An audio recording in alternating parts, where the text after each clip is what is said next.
महाराज जी, आपने शरणागति के प्रसंग में बताया था कि जब भंवर में नाव फंस जाती है तो पतवार को भी फेंक दो। महाराज जी, इसका अर्थ क्या? मैं जब पतवार फेंकता हूं तो भंवर और भी भयानक रूप प्रतीत होता है महाराज जी।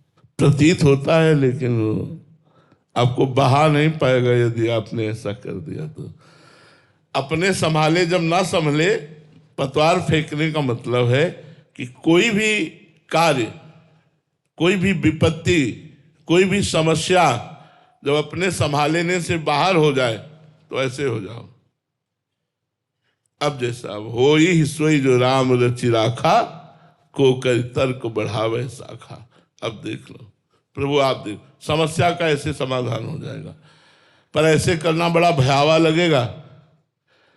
आपको कुत्ता काटने दौड़ रहा है, आप डंडा फेंक के ऐसे हो जाओ, नाथ मैं आपकी शरण में हूं। नहीं, आप भरपूर डंडे का प्रहार करने की चेष्टा करेंगे, ना कि डंडा फेंक देंगे। अगर डंडा फेंक दे तो उसी समय भगवान की आपको महिमा दिखाई देगी कि भगवान ने आकर बचा लिया, भगवान ने आकर बचा लिया। हम 11 बजे रात्रि की बात कर रहे हैं, तो 11 बजे भिक्षा पाके आ रहे थे, तो किसी का कुत्ता, वो जो बड़ा बड़ा होता है, वो रोड में टहल रहा था, दौड़ा हमारे ऊपर। हमारे प्रहार करने का ध्यान ही नहीं, हम तो चिंतन करते आ रहे थे श्री जी का। न जाने कैसे 13-14 वर्ष का एक बालक आया और ठीक एक ईंटा उठाकर ऐसा उसके यहां मारा कि कू करके मारता वो चला गया। अगर वो ना मारता तो वो बड़ा कुत्ता हमारे ऊपर हावी हो ही जाता।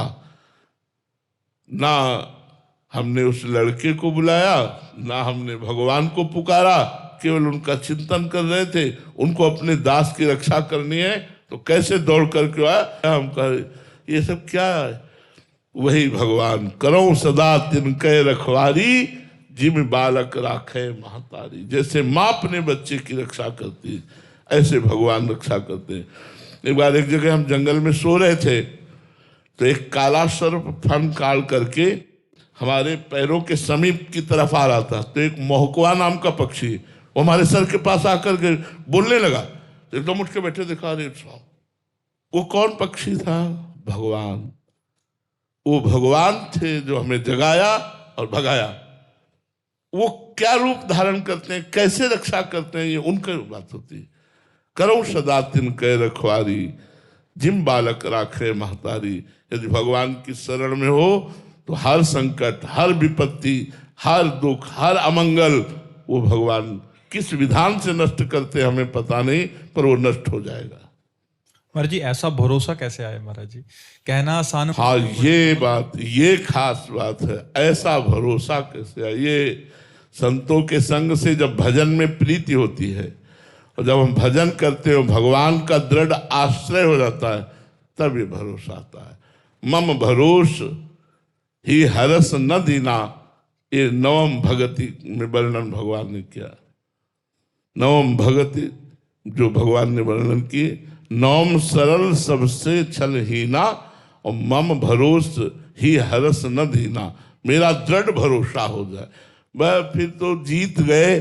भगवान पर दृढ़ भरोसा हो गया तो जीत गए। हमने बहुत सी ऐसी समस्याएं अपने जीवन में देखी है जो अगले मिनट में हमको भारी समस्या में फंसा सकती थी, लेकिन भगवान ने ठीक 1 मिनट पहले बचा लिया। बहुत सी समस्याओं को हमने जीवन में देखा है, बहुत सी समस्याओं को। और भगवान ही, सिर्फ भगवान ही, अनुभव हुआ कि ये केवल भगवान ही ने किया है, दूसरा नहीं।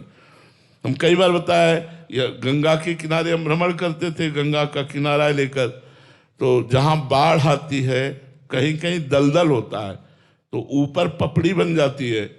ऊपर से ऐसा प्रतीत होता है बहुत अच्छी भूमि है, और अंदर दलदल होता है। तो हम मस्ती में चले जा रहे थे, पीछे से आवाज आई, ए बाबा सावधान, आगे दलदल है। तो हमने पहले पीछे मुड़ के देखा, कोई नहीं। आगे लकड़ी डाली तो पूरी समा गई। जो हमारे पास डंडा था वो आगे डाला तो पूरा समा गया, वो मिला ही नहीं, मतलब उसकी जगह थल नहीं मिला। मतलब हमारा अगला कदम ऐसी जगह जाने वाला था, हम कितना दलदल में फंस जाते, वहां आसपास कोई नहीं था, तड़प तड़प के मर जाते। कौन बचाने वाला है? वो भगवान बचाने वाला। दृढ़ भरोसा तभी होता है जब अन्य भरोसा, अन्य आश्रय, अन्य संबंध छोड़कर हम केवल भगवान का आश्रय लेते, केवल भगवान का भजन करते, तो दृढ़ भरोसा हो जाता है। महाराज जी इसमें एक समाधान हो। महाराज जी आपने बोला कि जैसे कुत्ता आया और हमने दंड फेंक दिया, हम भगवान के भरोसे हैं, वो जैसा करना चाहें, क्या हमारे अंदर भी वैसा आवेश उस समय दे सकते हैं? वो उनकी ऐसी लीला भी हो सकती है कि हमारे अंदर ऐसा, हमने उनको फटकार दिया या कोई हमें आघात करना चाहे तो हमारे अंदर वैसा आवेश कर दिया। ये भगवान की इच्छा की बात है, ये भगवान की इच्छा की बात है कि जैसे हमने बताया नहीं कि सैनपुर में एक बड़ा कतली आदमी था, तो वो मोटरसाइकिल से वहां जहां लोग नंगे पैर चलते हैं वहां बूट पहनकर मोटरसाइकिल से जा रहा था। हम वहीं रह रहे थे, 2-4 वयोवृद्ध बैठे थे, भगवत चर्चा हो रही थी, तो हमने कहा ए मोटरसाइकिल से उतर, तेरे को इतना भी ज्ञान नहीं कि बाबा सरकार की तपोभूमि है और तो इस पर मोटरसाइकिल से चला जा रहा, हट पीछे। वो एक नहीं माना, वहां जूता पे। तो सहनशील साधुता में होता है, हमें ऐसा नहीं कि हम खड़े हो जाएं लड़ने लगे, हमने अपनी बात कह दी। वो 1 मिनट घूमकर ऐसे आया, मोटरसाइकिल स्टार्ट करने, हम कहा यहाँ मोटरसाइकिल स्टार्ट नहीं होगी, गेट के बाहर कर जाके। मतलब आदेशात्मक था और वो प्रयोगात्मक हो गया कि वो लाख प्रयास करे मोटरसाइकिल स्टार्ट ही ना हो, और उसको घसीट के बाहर ले जाना पड़ा। अब वो जब गया तब लोगों ने बताया महाराज आपने बहुत गलत किया। हमने कहा हमने क्या गलत किया? बोले 10 कत्ल किए हुए, ये नामी गुंडा एरिया का है, रोज शराब पिए घूमता रहता, किसी को भी काट के फेंक देता है, और आप यहाँ अकेले रहते हैं। मान लो एक पंजीरी बाबा नाम के संत, बोले आप संत हैं, आप रहते हैं, कहीं कुछ आकर बवाल ना कर दे आपके साथ। चुपचाप चला गया, हमें तो बड़ा डर लग रहा है। अरे यार पूरा जीवन भगवान के सहारे, अगर इसी के हाथ से मरना होगा तो क्या डर है। चली गई। सुबह हम गंगा स्नान करके 4 बजे अशोक का बड़ा वृक्ष था, उसके नीचे ध्यान में बैठते थे। तो थोड़ी ही देर हुए थे ध्यान में बैठे हुए कि जूतों की खर खर आवाज पत्तों में होती ना, तो ऐसे आई। तो धीरे धीरे बहिर्मुख हुए, हमने कहा कौन आ रहा है? इस समय तो कोई आता नहीं। देखा तो वही था। बिल्कुल मुझे भय नहीं लगा, वो भगवान की कृपा। जैसे आपने पूछा कि क्या आवेश भी आ सकता है, तो भगवान भी आवेश, बिल्कुल भय नहीं लगा। उसने आगे कहा हाँ ए बाबा, कल बड़े बड़े डायलॉग मार रहा था, यहाँ मोटरसाइकिल नहीं, यहाँ जूता नहीं, यहाँ नहीं। चाकू निकाली, ऐसे बोले जानता है इसको, ऐसे चाकू रखी, और पिस्तौल निकाली, बोला जानता है इसको, ऐसे रखी, बोला अब बोल। बिल्कुल वही बोल, वैसे ही सिंहवत एकदम आवेश आया, और कमंडल गंगा जी का खोला ढक्कन। हमने कहा इसको जानता है, इसे गंगाजल कहते हैं, तू है और मैं हूं, उठा चाकू और अपनी बंदूक पिस्तौल, चला हम पर। उस समय का वो आवेश देख करके वो अपनी पिस्तौल अपनी जेब में डाला और भागते नजर आया, भागते नजर आया। दोबारा बोला भी नहीं, हमारी तरफ देखा भी नहीं। कौन था वो? भगवान ने उसे भय प्रदान किया। और निश्चित ऐसा नहीं कि मैं केवल ऐसे बोल रहा, निश्चित मंत्रों में ऐसी सामर्थ्य है कि आज भी आप नष्ट हो सकते हैं। यदि साप दे दिया जाए और आप भजन करते हैं तो निश्चित नष्ट हो जाएंगे। कोई खिलवाड़ नहीं, भजन तपस्या कोई खिलवाड़ नहीं है, पर होनी चाहिए। अब दिन भर झूठ बोलते बोले तुम्हारा नाश हो जाए तो हो जाएगा क्या?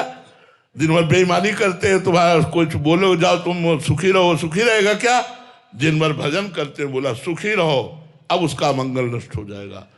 मतलब वैकुंठ से पतन करवा दिया।